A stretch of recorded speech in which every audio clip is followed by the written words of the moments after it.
I challenge teams. Like, it's like, why even run the discovery process? Like, what's the point?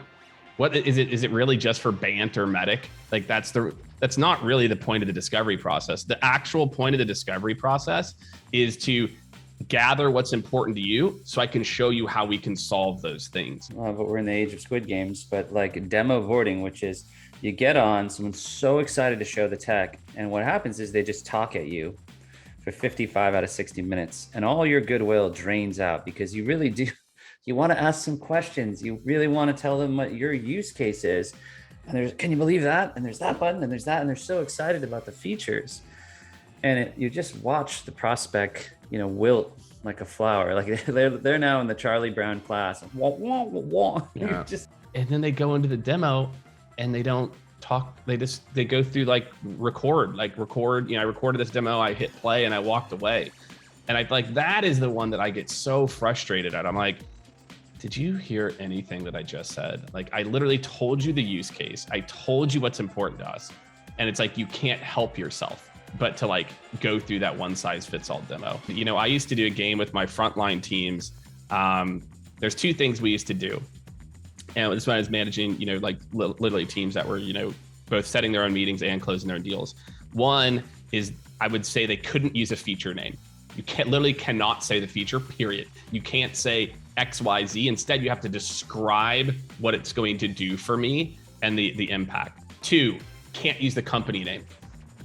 Instead, you have to paint the picture for me of, what's happening. That would be something. So it looks like you're 47th in the world. We can analyze how exactly they came out with that. With citations, so how you're doing through the years in it. So that's pretty good, especially when we compare that to the University of North Texas, which is only like 400. So obviously they don't have as many grants as some of the others. So what we've done here is it's a literal toolbox. Like, imagine your biggest filing cabinet of all the resources you've ever found.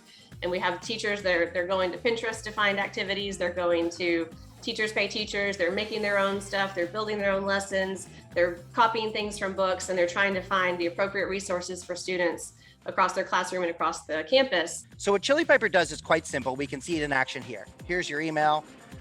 If someone clicks request a link, what we'll do is on the back end, we'll lead score you, we'll qualify you, we'll figure out who the account owner is, and we'll route you right to the correct rep right on your website. So instead of being told, oh, we'll get back to you soon, they can just book a meeting there. So if you didn't have to do all that manual routing on the back end, if all that's automated, do you think your person who's in charge of that 24-hour SLA would be able to focus on higher leverage stuff, or how do you think they'd feel about it? Oh yeah, the classic send the login to play around with it. Like, less than 8% of people actually do. So stop offering it. Like, a lot of people, especially if I'm really the director of curriculum at Austin ISD, do you think I have time for that? You think I have time? Yeah, let me go in and this is one of 45 issues on my plate. And right. So now look, someone on my team, maybe, they might be interested in that, but the old send them a login and let them play with it doesn't usually yield a ton of results. Well, I would not recommend cold FaceTiming them, even if it gets faster, right? We actually released a new tool, Distro, that does pretty much everything that Lean Data does. Lead to account matching, lead routing, all that functionality. But what's different about it is and don't get me wrong, I love Lean Data. They've opened up this whole market and educated them on lead routing. But what we do is we take it a step further. So not only will we route those leads, but we'll give your prospect an opportunity to book right there. Jen took the feedback spot on. She set the tone. She used the prepared data. She set the tone. She asked smart questions about, how are you thinking about hybrid, et cetera. So there was just a lot of smart engagement.